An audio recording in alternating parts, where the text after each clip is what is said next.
저 뒤에 애기는 막 박수를 많이 치네요. 예, 박수 한번 힘차게 한번. 제가 지난 주일날 오후에 32사단 군인교회 갔었는데 한 200명 정도 모였는데 막 몇천 명 모인 전처럼 막 군인들이니까 박수를 아주 우렁차게 치더라고요. 기왕 하나님 때 드리는 박수니까 우리 힘차게 한번 박수하겠습니다. 할렐루야. 네, 좋습니다. 감사합니다. 네, 저 아이기는 지금도 박수를 치고 있어요. 네, 감사해요. 네, 우리 장로님 기도하실 때에 하나님을 만나고 가게 해달라고 기도하셨는데, 하나님을 만난다는 것은 여러 가지 의미가 있어요. 우리가 말씀 들을 때에 내 심령을 터치해 주시고, 또 어떤 분은 예수님을 인격적으로 만나야 된다고 말하는데, 인격적으로 만난다는 게 무엇을 뜻하는 것인가? 그것은 우리 예수님의 사랑, 예수님의 은혜, 나를 감싸주시는 그 말씀으로 찾아오셔서 내 마음에 감동 주시는 그것이 예수님을 인격적으로 만나는 것입니다.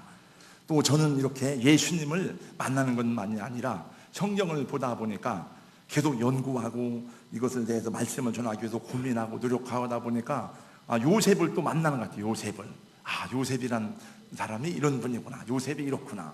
옛날 제가 모세오경을 강의할 때 모세에 대해서 말씀드렸는데, 기도할 때 하나님 모세와 같이 막 그랬는데 그 이름을 함부로 부를 수가 없더라고요. 그래서 모세 선지자처럼 이렇게 했던 생각이 납니다.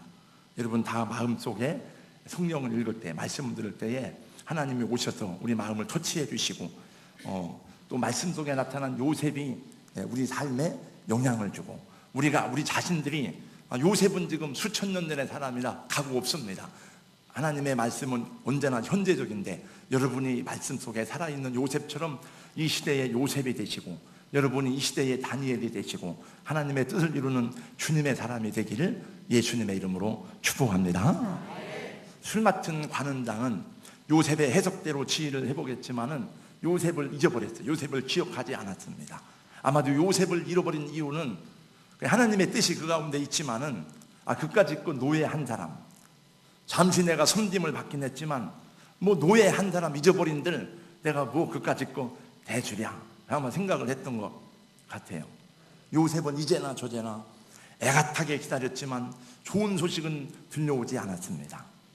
다시 감옥에서 기약 없는 세월을 보내야만 되었습니다. 신앙은 다른 말로는 저는 표현할 때 기다림이라고 말할 수가 있습니다. 잘 참고 기다리는 자가 신앙생활에 승리하고 성공할 수가 있습니다. 신앙생활의 중요한 덕목 가운데 하나는 기다림이에요. 기다림. 특별히 캐더런 쿨만이라고 하는 그 이제 여성 목사인데, 그분은 많은 신유의 능력을 행한 분인데, 그분의 책을 읽어보면 기다림이란 내용이 많이 나와요. 이렇게. 요셉은 기회가 다 지나가 버리고 희망이 사라진 감옥에서 또 언제까지 보내야 될지 모르는 인고의 세월을 보내고 있었습니다. 우리가 생각할 때는 2년, 3년이지만 근데 요셉은 2년 후에 이런 일이 있으리라고 하는 어떤 예고가 없어요. 그러니까 언제까지 이런 기다림을 계속해야 될지 알지 못하는 시간을 보내고 있었습니다. 그러나 요셉은 낙심하지 않았습니다. 요셉은 포기하지 않았습니다. 왜냐하면 하나님의 사람이기 때문입니다. 여러분, 하나님의 사람은 낙심하지 않습니다. 하나님의 사람은 포기하지 않습니다. 그리고 세월이 지나 술 맡은 관원장이 감옥을 나간 지 만 2년이 흐른 어느 날, 이집트의 왕인 바로가 한 꿈을 꾸었습니다. 모든 꿈이 다 의미가 있는 것은 아닙니다. 제가 꿈을 많이 꾸지만 제 꿈이 다 의미가 있는 것은 아니에요. 그러나 구약에서는 종종 하나님께서 미래를 예언하시는 계시의 한 수단으로 꿈을 사용하시는 것을 보게 됩니다. 하나님의 종들이나 특별한 지위에 있는 사람들에게 하나님이 세상의 중대한 일에 대한 계시를 여러 가지로 나타내 주시는데, 그 중에 한 가지 꿈으로 하나님께서 계시를 해주시는 것을 종종 보게 됩니다. 어느 날 이집트의 파라오가 한 꿈을 꾸었습니다. 꿈의 내용은 이렇습니다. 본문 1절에서 4절까지 말씀인데, 자기가 나일강가에 서 있는데 그 암소들이 7마리가 올라오는데 보니까 굉장히 살이 찌고 포동포동하고 아주 보기에 아주 좋은 암소들이 그 갈밭에서 풀을 뜯어먹고 있었습니다. 야, 참 보기에 좋다. 그랬는데 잠시 후에 또 다른 7마리의 암소가 올라오는데 그 소들을 보니까 얼마나 삐쩍 말랐는지 다 이 가죽 사이로 뼈들만 보이고 앙상했습니다. 흉악한 소들이 보였습니다. 근데 이 소들이 7마리의 암소들을 잡아먹는 꿈이었습니다. 이 바로는 꿈을 깬 다음에 참 본민에 사로잡혔으나 이게 무슨 꿈일까?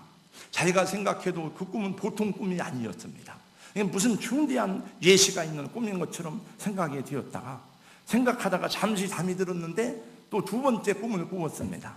꿈을 꾸었는데 또 역시 한 줄기 무성한 이삭이 나오는데 그 한 줄기 무성한 이삭 가운데 7대의 이삭이 아주 열매를 잘 맺게 되었습니다. 우리가 시골에 가면 보리나 또 이제 여름에 그 논에 벼들이 자랄 때에 이삭이 막 아름답게 피어오르는 열매를 맺는 그런 모습을 보는 것처럼 보기에 아름다웠습니다. 근데 다시 또 한 줄기에서 이삭이 나오는데 동풍의 마른 줄기와 같이 삐쩍 말라가지고 아무 열매도 없고 쭉정이들 뿐이었습니다. 아주 보기에 안 좋았는데 그 삐쩍 마른 7 이삭들이 풍성한 7 이삭을 다 잡아먹는 것이었습니다.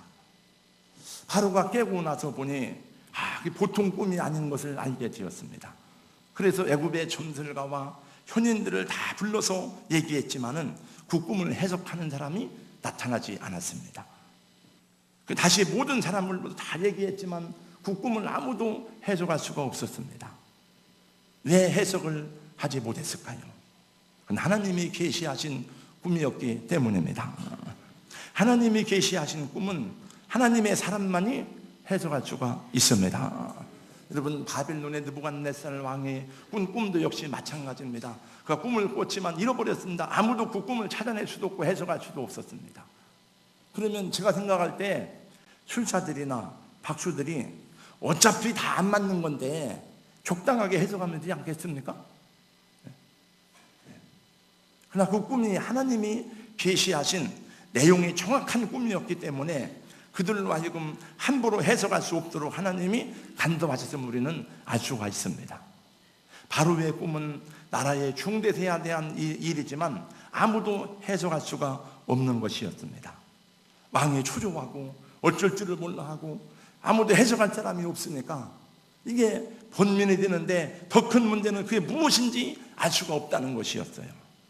그때 비로소 술 맡은 관원장이 요셉이 생각났습니다. 아참, 감옥에 있던 그 히브리 노예가 나와 내 꿈을 해석해 주었지. 그 꿈대로 되었지.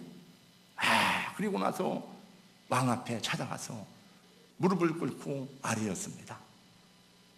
대왕폐하, 나의 죄를 제가 기억이 납니다.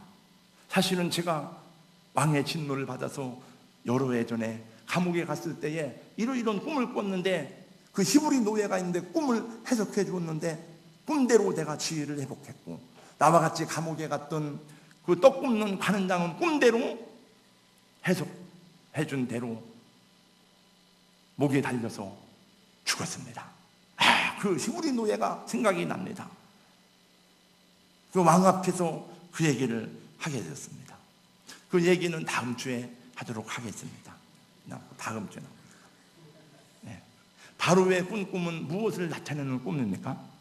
그 나라의 중대세에 대한 운명에 걸린 꿈이었습니다. 나라의 흥망성쇠를 예시해 주는 하나님의 계시였던 것입니다.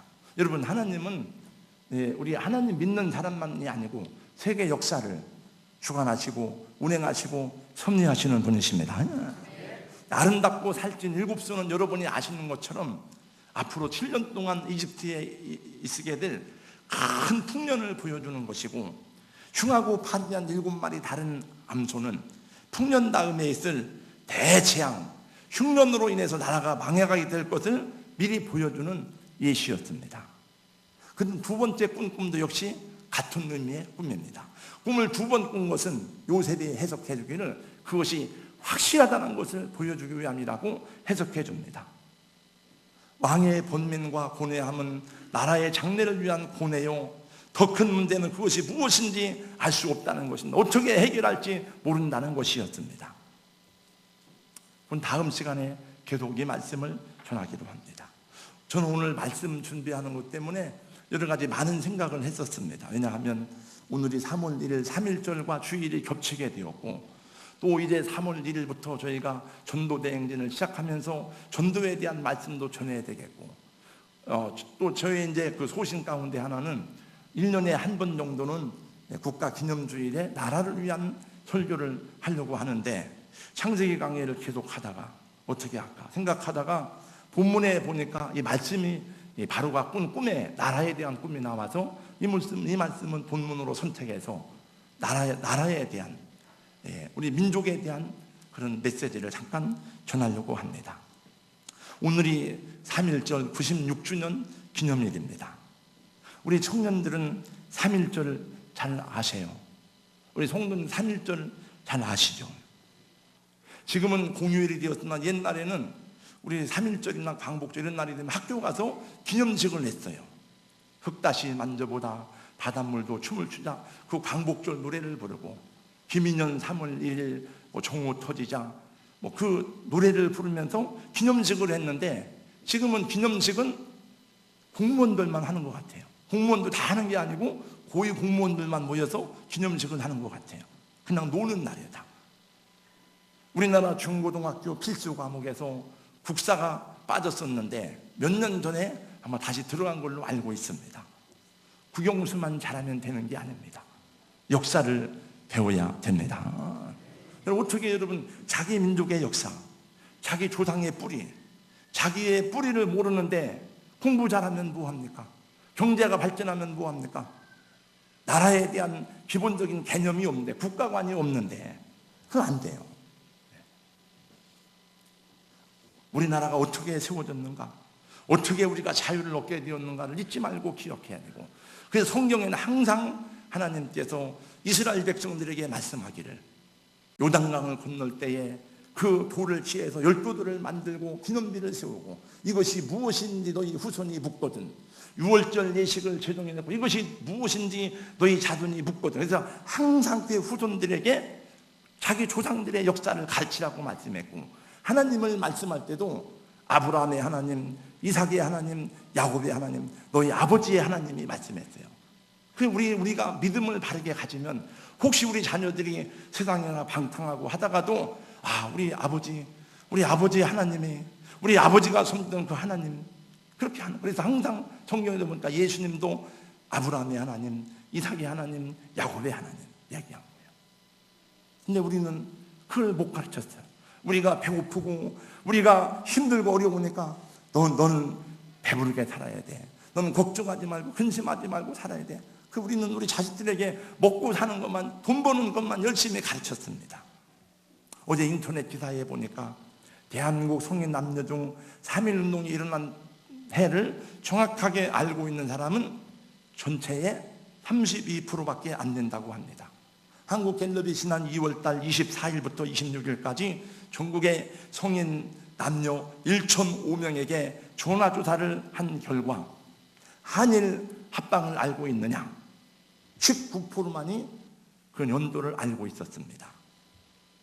3.1절 독립만세운동이 일어난 해가 몇 해인지 알고 있는 사람은 32%였습니다.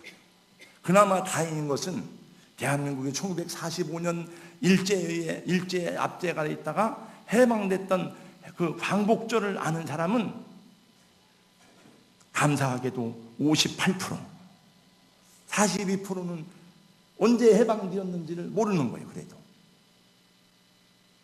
그 제가 물어봤어요. 우리 청년들한테 3.1절 알아? 3.1절 왜 386 세대입니까? 3.1절도 모르고 8.15도 잃어버리고 6.25는 누가 일으켰는지 몰라요. 그 6.25를 자꾸 남침이라고 그래. 남침, 북침이라고 그래. 북침. 일제 36년 동안의 압박 속에서 정신대로 끌려간 우리의 어머니들이, 우리 할머니들 지금도 생생하게 살아있는데, 6.25의 고생을 몸으로 경험한 수많은 사람들이 지금도 살아있는데 어떻게 벌써 잊어버리면 되겠습니까? 영화감독 조정래 씨가 얼마 전에 이제 정신대 그 영화를 만들더라고요. 잠깐 그걸 봤는데 15살 먹은 내 딸이, 꽃다운 어린 딸이 끌려가서 그 아버지는 평생에 한해되는 거예요. 근데 일본 사람들은 자원해서 갔다는 거예요. 자원해서 가겠습니까, 여러분?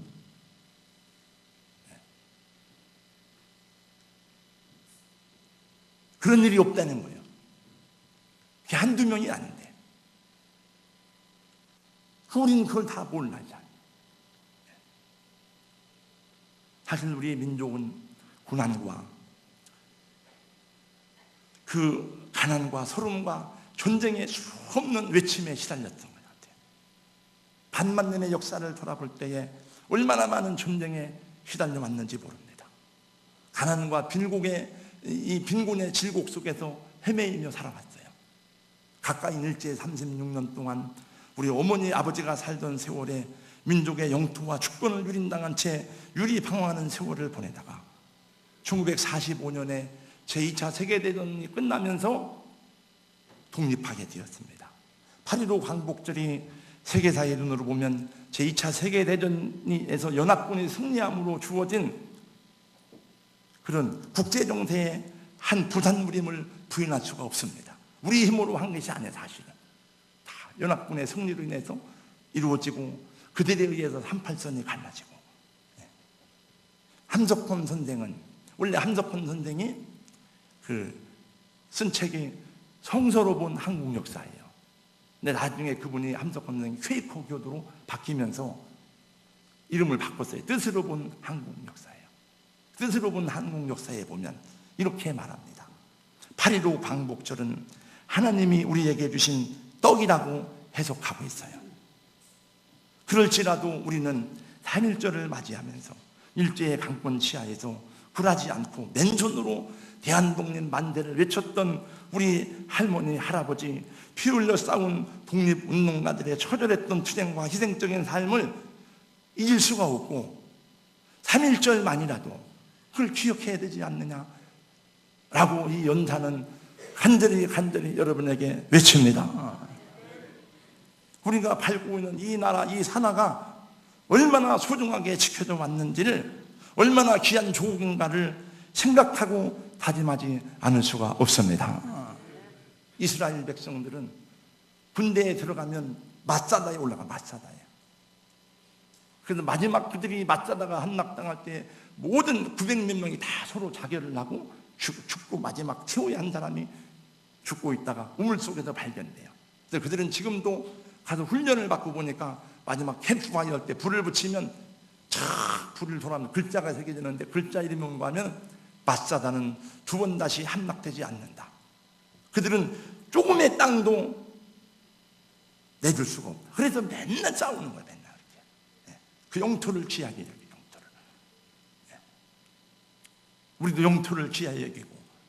저는 새벽 예배 드리고 이렇게 가다가 요즘엔 다 군가가 나와. 군가. 내가 군대 제대한 지가 30년이 넘는데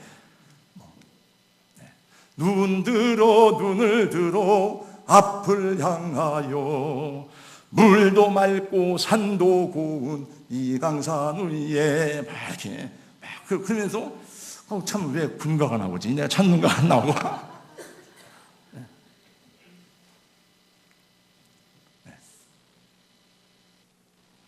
전 그 군대를 좋아했어요. 군대를.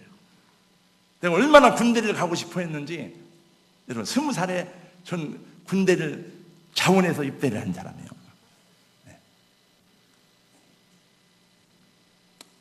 일제시대에 특별히 기독교와 일제의 대결은 불가피했습니다. 왜냐하면 일제의 이념이, 일제의 체제가 종교적 신념의 신도와 결합한 천황 통치제입니다. 이게 종교가 그 속에 들어있어요.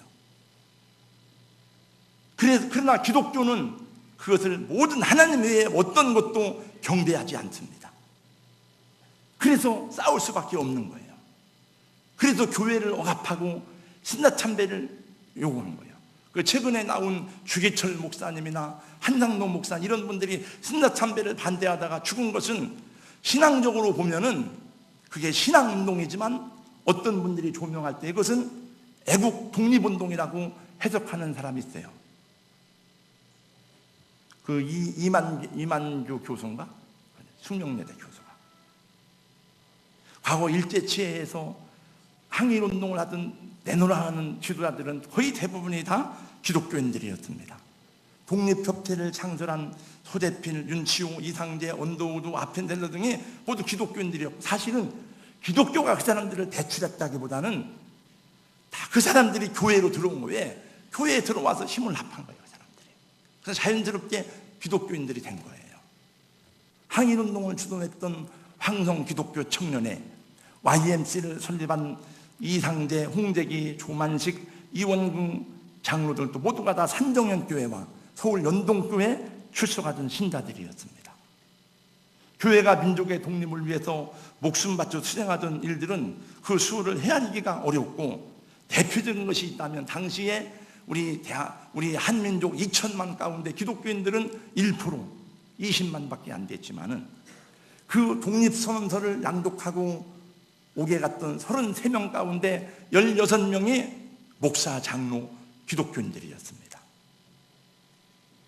뿐만 아니라 교회는 민족 언어 보존에 힘을 쓰고 민족 언어 보존을 위해서 많이 노력을 냈습니다. 창씨 개명을 하고, 그 다음에 한글을 쓰지 못하게 할 때에도 최초의 한글 성경인 예수 성교 전서를 시작으로 구약 성경이 한글로 번역되면서 우리말 성경이 급속도로 전파되었고, 사람들은 한글을 배우려고 교회로 찾아왔습니다.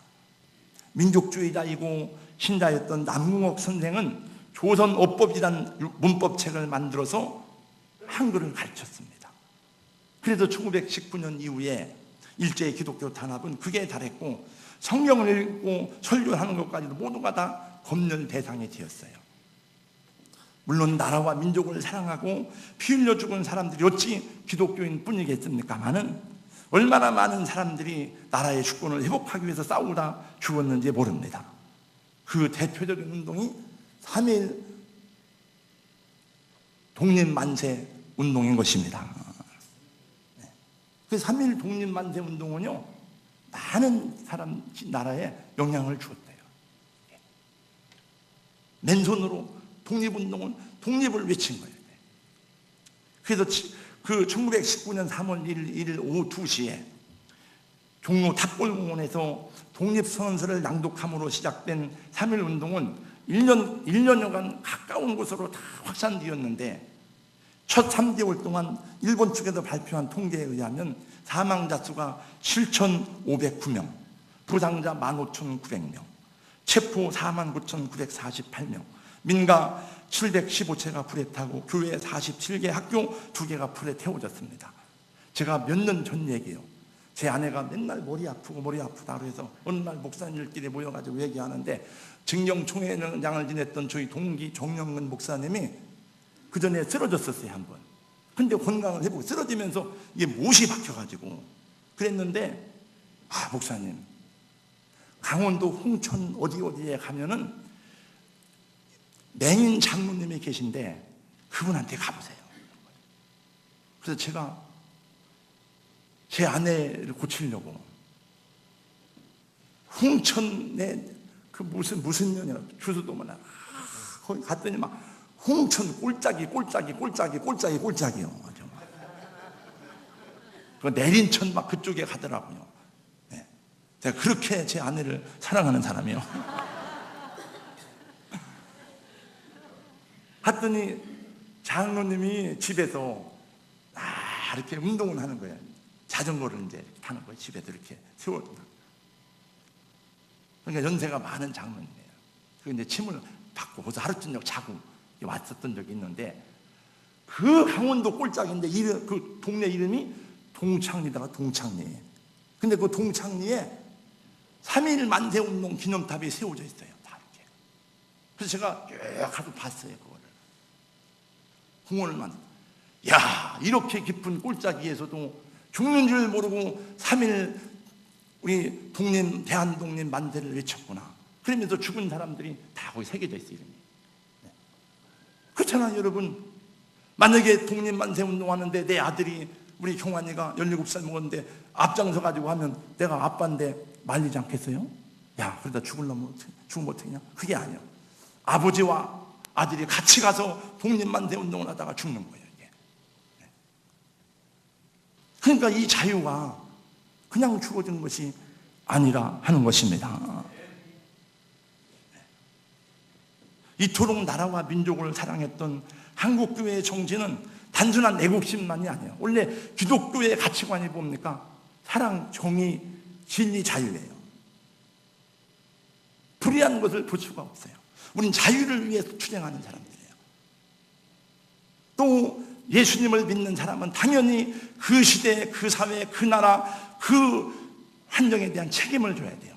그것이 성경적인 국가관으로 나타날 수밖에 없는 것입니다. 그러니까 자연적으로 일제와 싸울 수밖에 없는 거예요. 그게 투옥된 사람의 40%가 기독교인이었습니다. 그래서 1919년 이후에 문화통치로 바뀌어야 돼. 그래서 모든 교회가 검열을 받아야 돼. 하나님을 진심으로 섬기고 사랑하는 사람들은 자기 나라와 민족을 사랑하지 않을 수가 없습니다. 우리 그분들은 두 가지 시민권을 가졌어요. 빌립보 3장 20절 말씀해 보니까 우리의 시민권은 하늘에 있는지라. 우리는 천국 백성, 하늘나라 시민권을 가졌습니다. 미국 시민권을 가진 사람은 미국에 그냥 들어가요. 하늘나라 시민권을 가진 백성이기 때문에 하나님 나라에 들어가지만, 또 한 가지 이 땅에 대한민국 국민이라는 대한민국 시민권을 가진 사람이에요. 예수님도 만민의 구세주로 오셨지만은 주님도 육신의 조국인 이스라엘의 멸망을 바라보시면서 통곡하시면서 오셨어요. 예루살렘아 예루살렘아, 암탉이 그 날개 아래 새끼를 품듯이 내가 너희를 품으리 한 적이 몇 번이더냐. 그러나 너희가 나를 거절하였도다. 모세는 자기 민족을 얼마나 사랑했는지, 그 민족이 하나님께 범죄했을 때에 하나님께서 내가 이 민족을 진멸하리라고 말씀할 때에 하나님 앞에 엎드려 나가서 온몸으로 하나님을 막았어요. 하나님, 이 백성들을 진멸하시려면 저의 이름을 생명책에서 지워주세요. 이 백성들이 광야에서 죽으면 하나님의 백성이 다 죽었다고 말하지 않겠습니까? 호소하며 자기 생명을 내놓았을 때에 하나님이 뜻을 돌이켰다고 말씀했습니다. 하나님도 뜻을 돌이켜.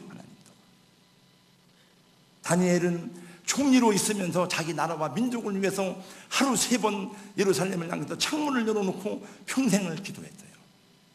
느헤미야는 온몸을 던져서 민족의 부흥과 예루살렘의 재건을 위해서 헌신했습니다. 일본이 2차 대전 때 패망했을 때에 원래 신학자는 일본 사람이 유명한 사람이 많아요. 내촌감당, 하천폰, 유명한 사람이 많아요. 우찌무라 간조라고 하는. 이분은 눈물을 흘리면서 이렇게 말했대요. 나는 2개의 죄를 사랑한다. 하나는 나의 주님 지저스의 죄이고 하나는 나의 조국 세편의 죄이다. 그러면서 통곡했다는 일화가 있습니다. 누구든지 자기 나라가 있고 자기 민족이 있습니다. 내 나라, 내 형제를 내가 사랑하지 않고 내가 지키지 않는다면 누가 사랑하고 누가 지키겠습니까?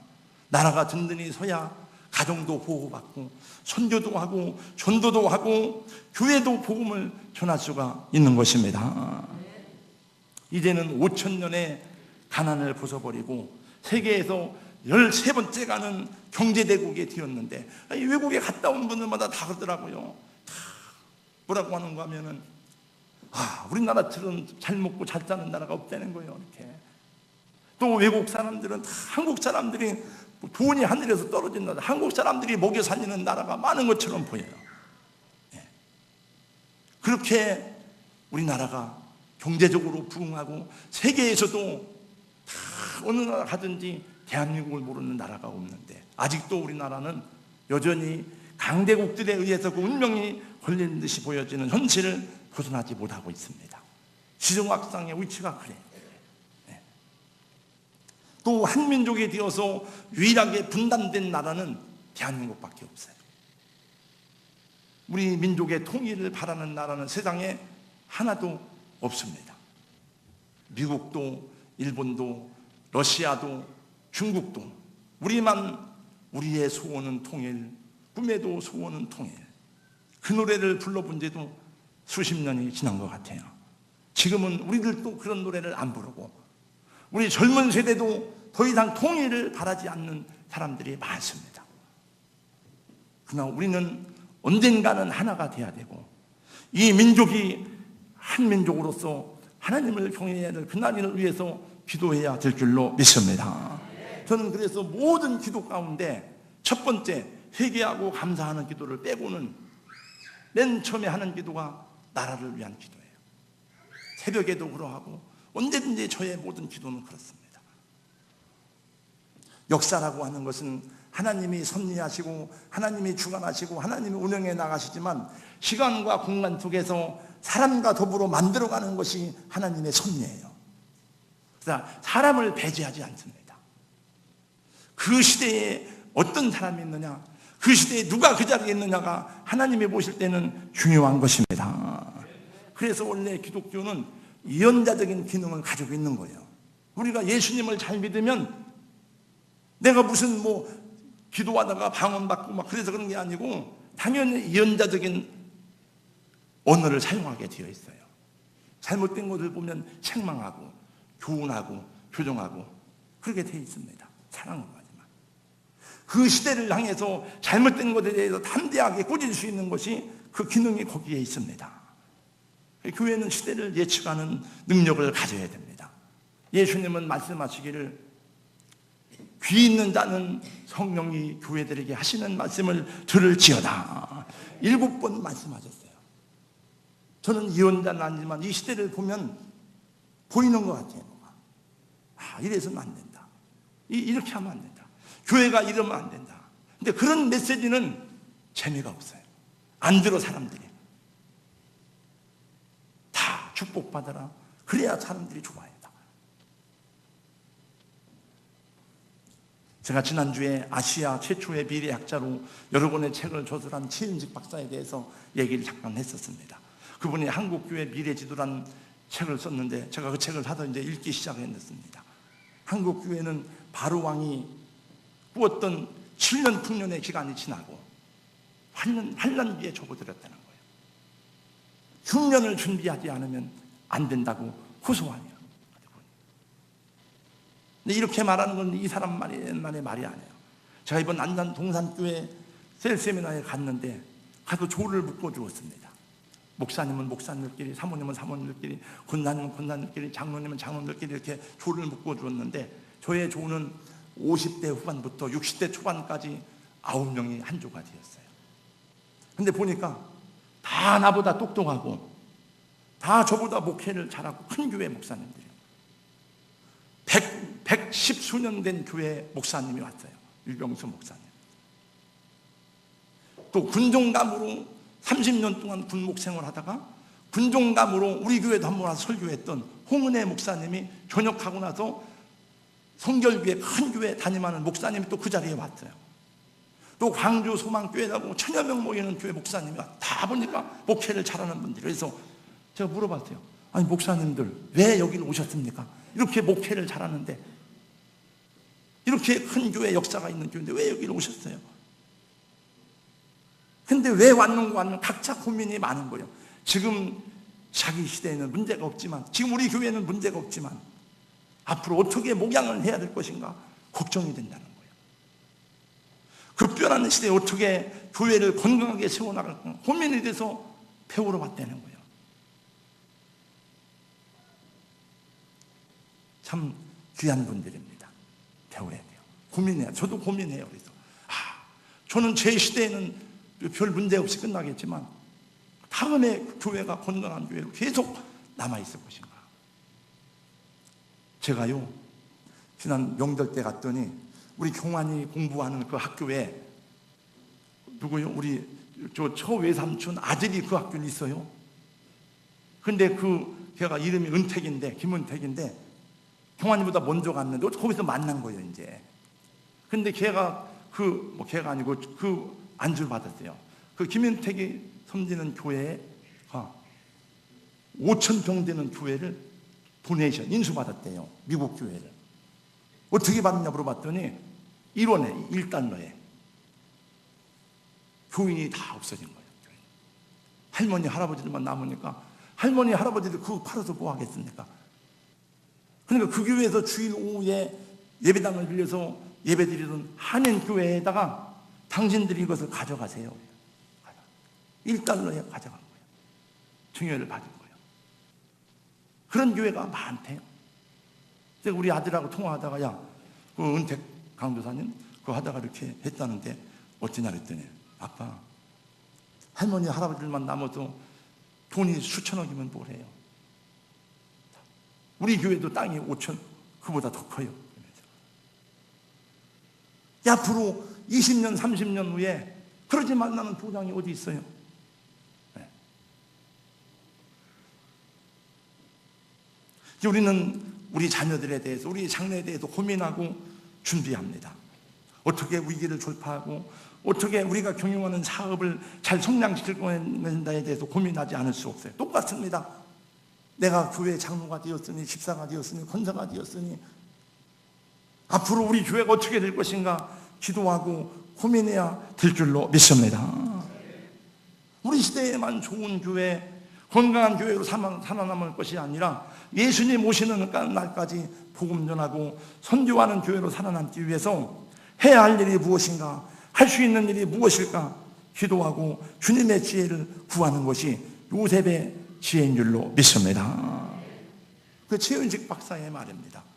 지속 가능한 부흥을 위한 전략. 시작은 한 사람부터, 시작은 한 교회로부터. 이렇게 말해요. 성장 정체의 늪에 빠져서 침몰할 것인가, 돌파할 것인가. 하나님이 이기는 전략을 따라갈 것인가, 그대로 쇠퇴할 것인가. 그분이 하는 말 가운데 하나님이 이기는 전략이 있다는 거예요. 요셉처럼 우리는 하나님이 이기게 하시는 전략을 따라 살아가야 될 줄로 믿습니다. 사업하는 분들도 기도하면서 하나님 승리하게 하시고 이기게 하시게 하도록 여러분 기도하시길 축복합니다. 왜냐하면 내 잘 먹고 잘 살라는 게 아니고 복음을 위해서. 여러분 얼마 전에 일어난 총기 사건, 두 사건은 전 자세히 모르지만은 들어보니까 다 재산 싸움 때문에, 재산 때문에. 그 형님이 살던 집이 보상을 받아가지고 돈을 몇십억 했는데 왜 안 나눠주냐 이거요. 총으로 빵빵빵빵. 뭐 세종시에서도 그런 일이 있었다. 그것도 다 돈 문제더라고요. 돈은 다 썩은 냄새가 나기 마련이에요. 그러나 우리가 하나님의 나라와 복음을 위해서 쓰면 주님 때 영광이 될 줄로 믿습니다. 그 돈 남겨놓으면 자식들이 다 싸웁니다. 총 쏴요. 다 하나님께 바쳐. 할렐루야. 아니 뭐 그냥 웃지 말고 여러분 미국 교회는 왜 영국 교회는 왜 재단이 많으냐? 다 그들은 도네이션 다 기증해요. 돈. 자식들 남겨놓으면 뭐야 다 싸움밖에 더 되겠어요.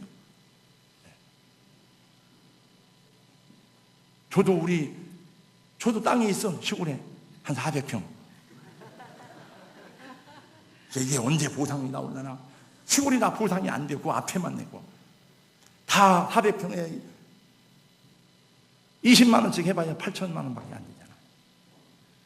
그것도 되지도 않지만 근데 제 이름으로 되어 있지만 딱 생각할 때 이거 내가 혼자 가질 수 있는 게 아니구나. 다 나눠줘야 되거든. 그 때문에 불화가 생겨요. 없는 게 낫다. 없는 게 안 팔리는 게 나서.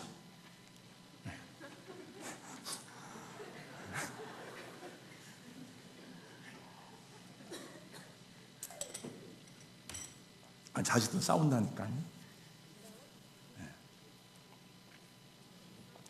자기중심적이고 이기적인 신앙 가지고는 세상을 선도하는 민족이 될 수가 없습니다. 여러분 우상 숭배하고 귀신 섬기는 민족이 돼서는 절대로 세계적인 나라가 될 수가 없습니다. 많은 사람이 험한 칸 이런 사람들이 우리 한국에 대해서 굉장한 비전을 제시한 사람이 많아요. 미래학자들이. 근데 극복해야 될 문제가 몇 가지 있다고 그랬어요. 북한의 핵 우혹과 통일이 갑작스럽게 이룰 때 오는 통일 비용과 출산율 저하 이런 걸 극복해야 된다는 얘기가 나왔는데, 저는 생각할 때 우월한 민족이 있다고 생각해요. 우리 한국 민족은 특별합니다. 우리가 더 깨어서 주님을 바라보면 하나님이 이 나라 이 민족을 더 크게 사용하실 줄로 믿습니다. 우리가 하나님 계명대로 살고 말씀대로 살아야 되는 줄로 믿습니다. 하나님이 우리를 여기 심어놓은 것은 하나님의 뜻이 있기 때문인 줄로 믿습니다. 나라가 든든히 서야 우리와 우리 자녀들, 장래도 소망이 있습니다.